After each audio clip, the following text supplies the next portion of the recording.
Tantor Audio, a division of Recorded Books, presents Wired for Love: How Understanding Your Partner's Brain and Attachment Style Can Help You Diffuse Conflict and Build a Secure Relationship. By Stan Tatkin, PsyD, MFT. Narrated by Michael Hinton.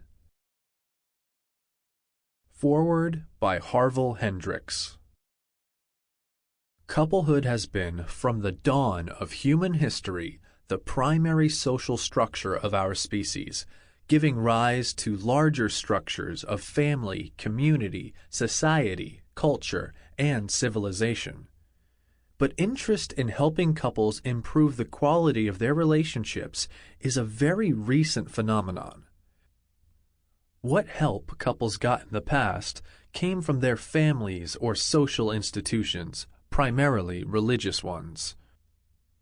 But given that what happens in the home determines what happens in society, and given the perennial presence of conflict and violence between partners and among groups and cultures, we can conclude that that help was not very helpful.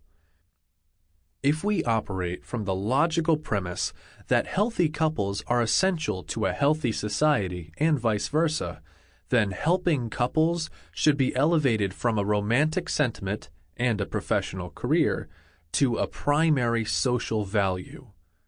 The best thing a society can do for itself is to promote and support healthy couples, and the best thing partners can do for themselves, for their children, and for society is to have a healthy relationship.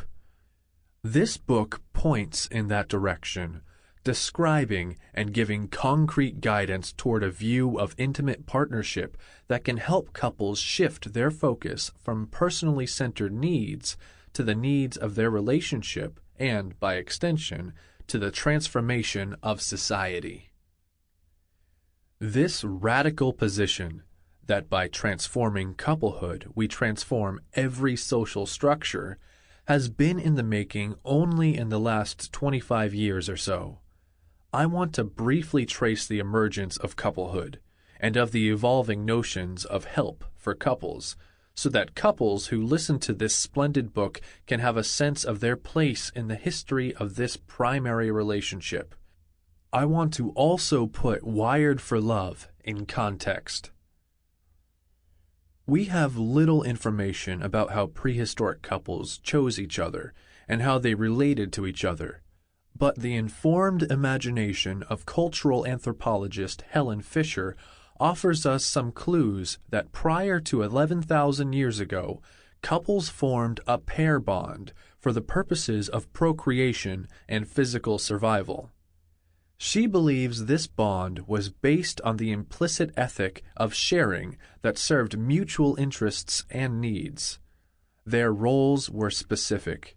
Women gathered wood for the fires, cared for the children, and gathered fruit, berries, nuts, and roots, which they shared with the men.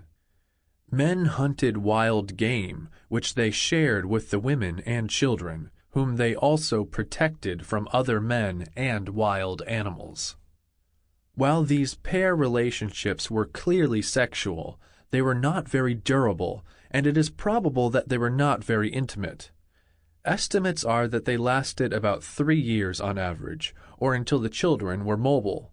Both sexes repeatedly sought and consummated other relationships.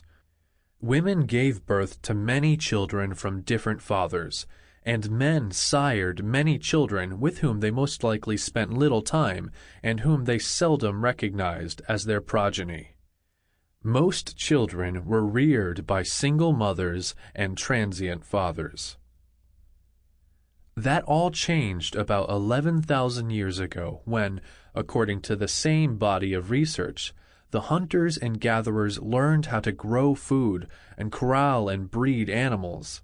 No longer having to search for food, they settled down into small compounds and villages, and the concept of property that had to be protected arose.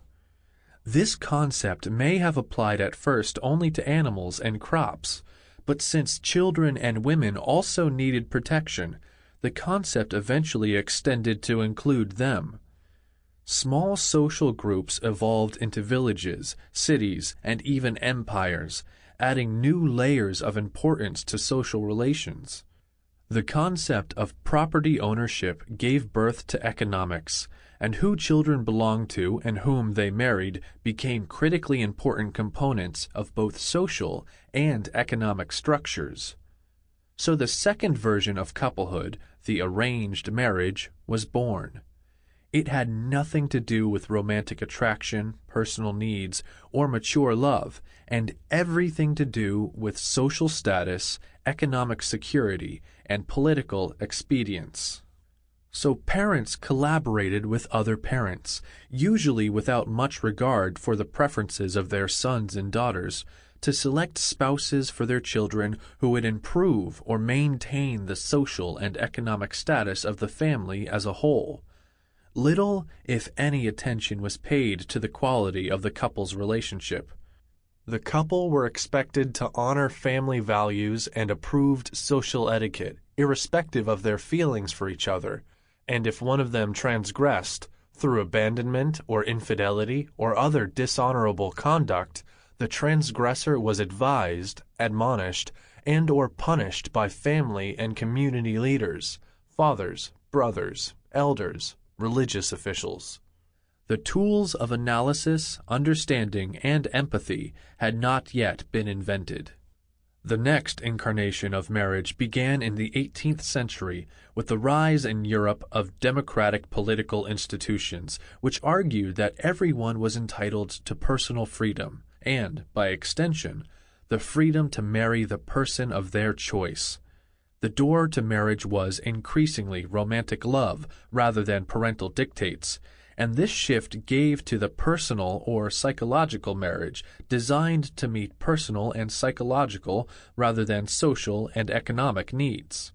However, until Sigmund Freud's discovery of the unconscious and founding of psychotherapy at the end of the 19th century, it was little guessed that our unconscious minds are deeply involved in our personal choices, and that our past interpersonal experiences have a powerful impact on our present adult relationships. The discovery that this was so led to the awareness that our choice of a partner, if it is romantic, is influenced by our unconscious minds more than our rational preferences. The partner we unconsciously choose is dauntingly similar, warts and all, and especially the warts, to the caretakers who reared us. Thus, the needs we want met in our adult intimate relationships, those that were not met in childhood, are presented to persons who are woefully similar to the persons who did not meet those needs when we were children. The dissatisfaction arising from this cruel incompatibility eventually contributed to a rise in the divorce rate. While divorce was essentially forbidden in the arranged marriage and profoundly discouraged in the romantic marriage until recently, the rising divorce rate, especially after the post-World War II population explosion in the 1950s, gave birth to marriage counseling and marital therapy as professions. Help for couples was expanded from traditional, religious, familial sources to an emerging mental health profession whose members had varying degrees of training and competence.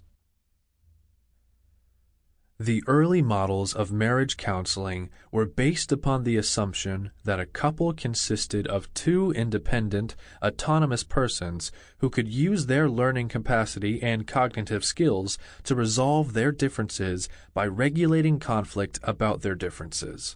This assumption shifted help from advice, instruction, and admonition, the method of parents and religious professionals before the development of professional counseling and psychotherapy, to conflict resolution, negotiation, and problem solving.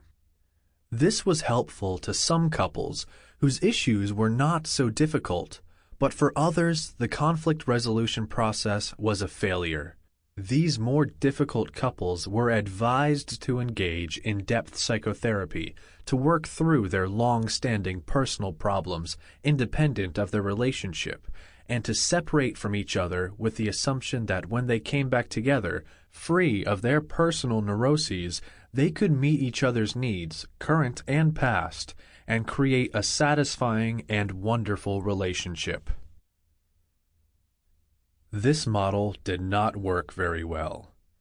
Most partners who were successful in their private psychotherapy tended to divorce rather than reconcile. The divorce rate reached about 50%, and there it has held steady for the past 60 years. The statistics on the success of marriage therapy has held steady at around 30%, not a shining success for this fledgling profession. In recent years, we have discovered that the major problem with this model is its focus on the individual as the foundation unit of society and on the satisfaction of personal needs as a goal of marriage. Given that democracy gave political reality to the concept of the individual and Freud illuminated the architecture of the interior of the self, this perspective makes sense. It led Freud to locate the human problem inside the individual and to create psychotherapy as a cure for the ills of the self. Since marital counseling and couples therapy are the handmaidens of psychotherapy, it makes sense that marital therapy would focus on healing the individuals as a precondition for a satisfying relationship. It also makes sense that therapists would assume that the problem was unmet needs inside the individuals, and that relationships existed to satisfy those needs. This all gave birth to this narrative of marriage. If your relationship is not satisfying your needs, you are married to the wrong person. You have a right to the satisfaction of your needs in a relationship, and if that does not happen, you should change partners and try again to get the same needs met with a different person.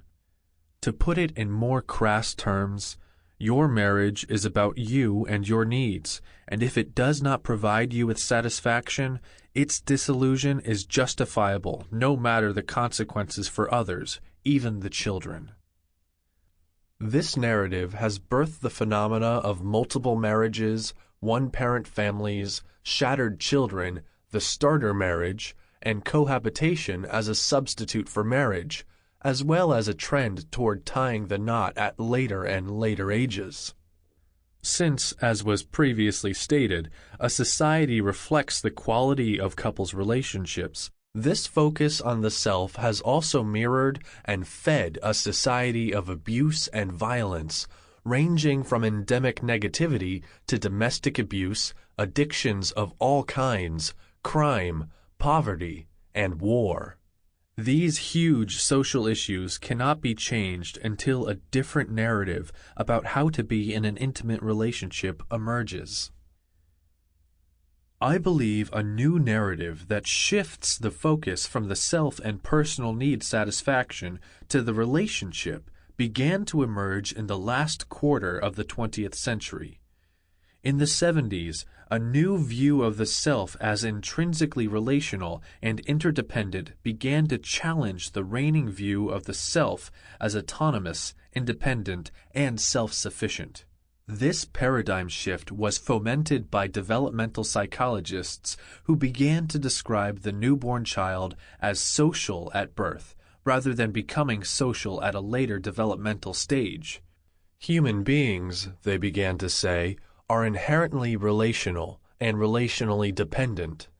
At the same time, other students of the child-parent relationship began to say that there is no such thing as an individual. There is only a mother-child relationship, thus making relationship foundational rather than the individual.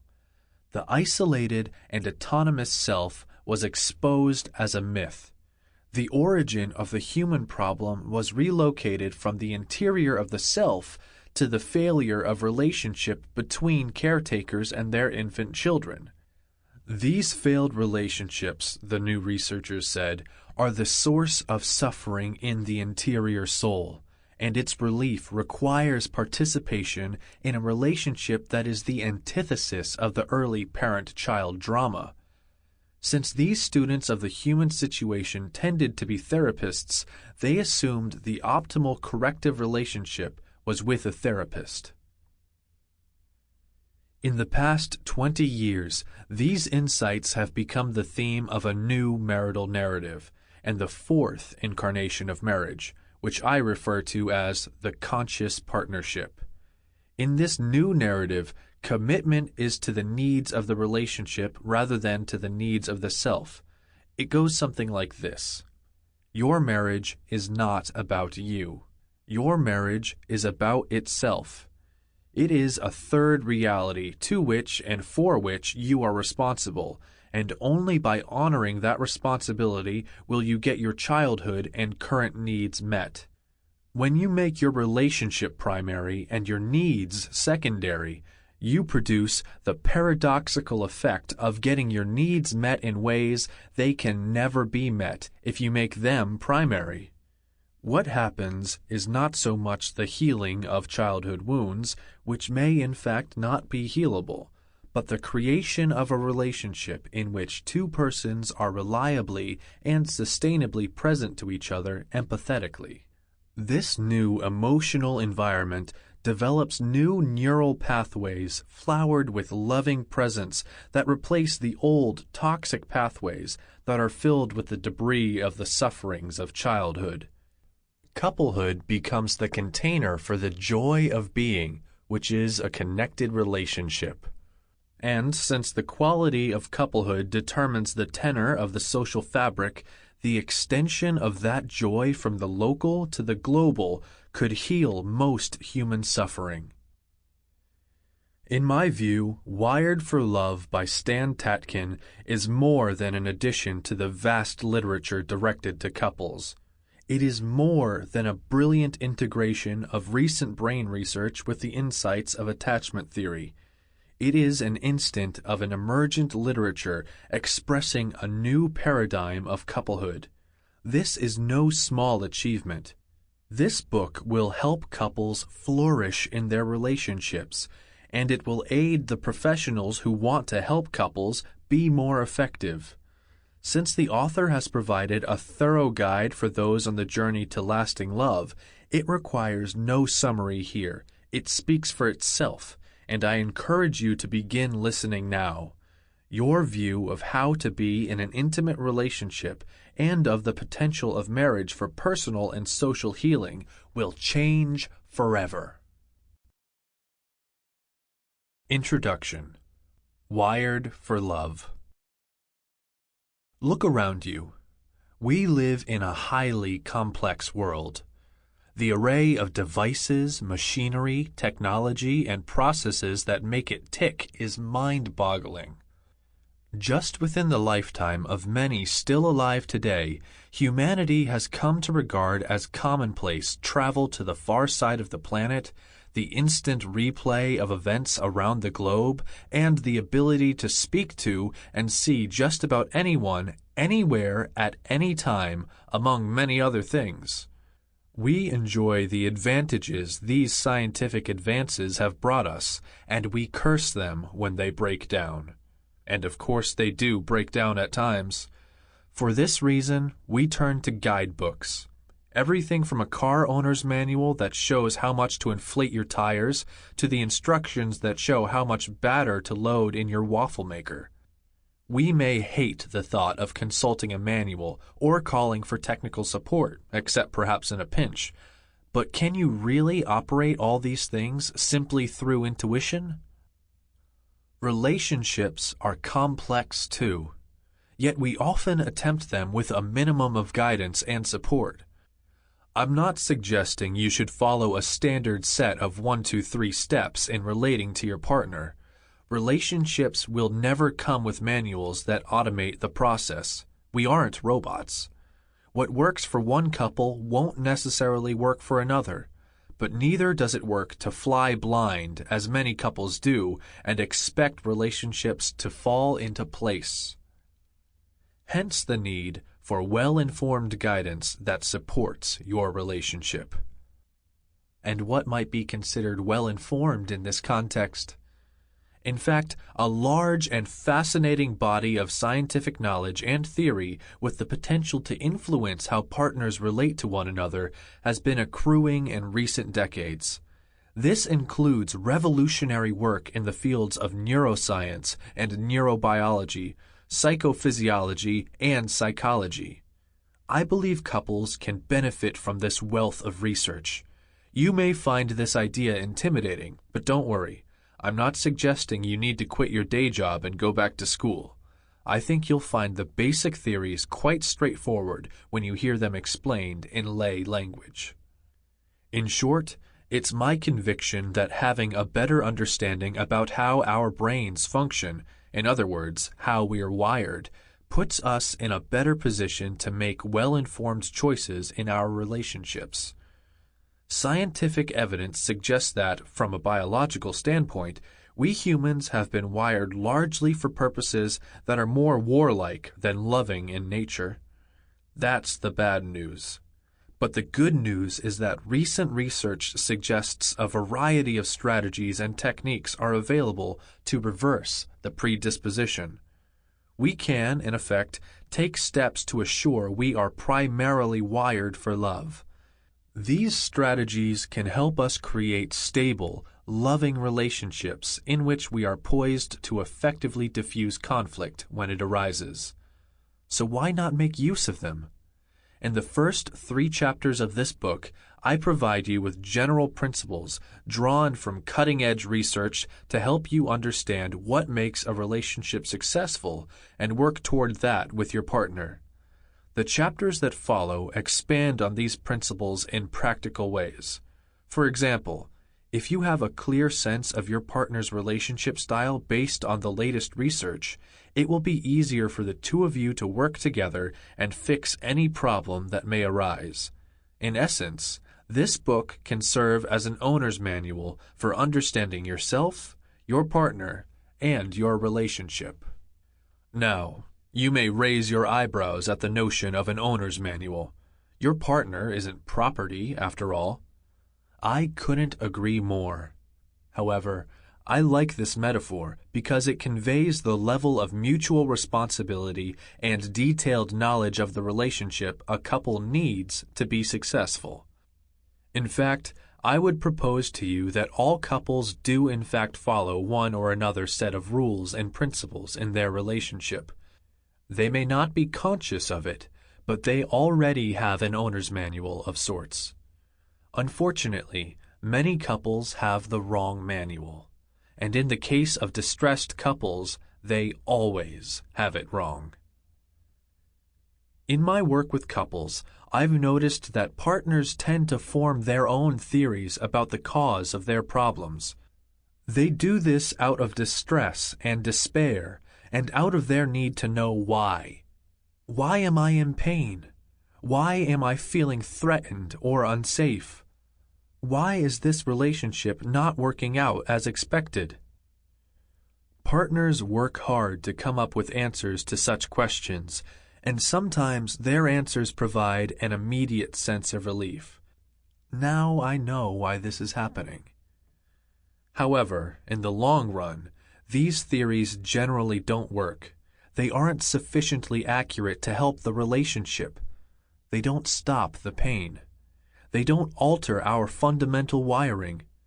Ultimately, relying on such theories is one way of flying blind. In fact, at times, inaccurate theories further undermine a couple's sense of security and happiness. More often than not, instead of ending the war between partners, grasping onto reasons and theories only creates more of a fortress. It only supplies more ammunition for the couple to throw at one another. I've noticed partners' theories almost always are pro-self, not pro-relationship. For instance, one partner says, "We argue because he doesn't like the same things I like." Another says, "She's so inconsiderate, no wonder I feel hurt." Or, "This relationship isn't working because he's not the person I married." In each case, the focus is on the individual coming up with the theory. One of the most important discoveries a couple can make is that it is possible to shift into a pro-relationship stance. Theories from this stance sound more like the following. We have problems sticking to our agreements, or we do things that hurt one another. To make this shift, partners must be willing to throw out their old theories and consider new ones. They must be willing to rewire. Personally, I learned some of this the hard way. For many years, my specialty as a psychotherapist was working with individuals suffering from personality disorders. I became interested in the early prevention of such disorders. As my practice began to focus more on adult couples, I found myself wanting to identify, earlier in the therapy, ways to prevent their problems too. Around this time, one of the great shocks of my life came to pass. My first wife and I divorced. During the period that followed, my need to understand why my marriage had failed had led to a creative obsession, spurring me to more closely investigate the science behind relationships. I sensed that my fellow therapists and I must be missing something more we could do to help couples in distress and can do earlier in their relationship. I might not have been able to salvage my marriage, but I could try harder to prevent failure for others, and for myself in the future. Ultimately, I came up with several key areas of research I believed could point toward the difference between success and failure in relationships. I'm not speaking of research I conducted. These were the fields of study I mentioned earlier that we have witnessed enormous leaps forward in the past few decades. The more I studied the latest findings and observed how they played out daily in my office, the more lights flashed in my mind. I realized this valuable knowledge wasn't being properly synthesized for and focused on adult couples. Therapists working with couples had not begun to connect the disparate dots of various sciences. They were a bit like technical support people working with out-of-date manuals. Their advice only went so far. I became convinced the most important thing I could do with my time and energy was to find the connections between these areas of research and put them to practical clinical use. One of these areas is the field of neuroscience, the study of the human brain. This, I discovered, provides a physiological basis for understanding our strengths and weaknesses, including those that drive our relationships. For example, I am utterly stupid when it comes to math, an ability managed by many parts of the brain, such as the intraparietal sulcus. Fortunately, my work doesn't depend on math, nor do my relationships with my wife and daughter. But my ability to read faces, emotional tone, and social cues, managed by the brain's right hemisphere, is a different matter. If I were weak in that area, I would be out of a job and maybe even a marriage again. As we will hear in Chapter 2, some parts of our brain predispose us to first and foremost seek security. This can wreak havoc on a relationship if we don't learn to use the more evolved parts of the brain to override this wiring and exert control over the primitive parts. A second area of research is attachment theory, which explains our biological need to attach to or bond with others, starting with our earliest relationships. Our early experiences form an instructional blueprint that is stored in body memory and becomes part of our basic relational wiring, our sense of safety and security. In a nutshell, some individuals are fundamentally secure in their relationships, while others are insecure. Insecurity can lead us to remain distant from a partner or to harbor ambivalence about relating. However insecurity manifests, as we will hear in Chapter 3, it has insidious effects on a relationship if we don't try to rewire the dysfunctional tendencies acquired early in life. The third area of research I found fascinating and helpful was the biology of human arousal. When you hear arousal, you may immediately think of sexual arousal. But I am referring here to a more general sense of arousal, our moment-to-moment ability to manage our... Sample complete. Ready to continue?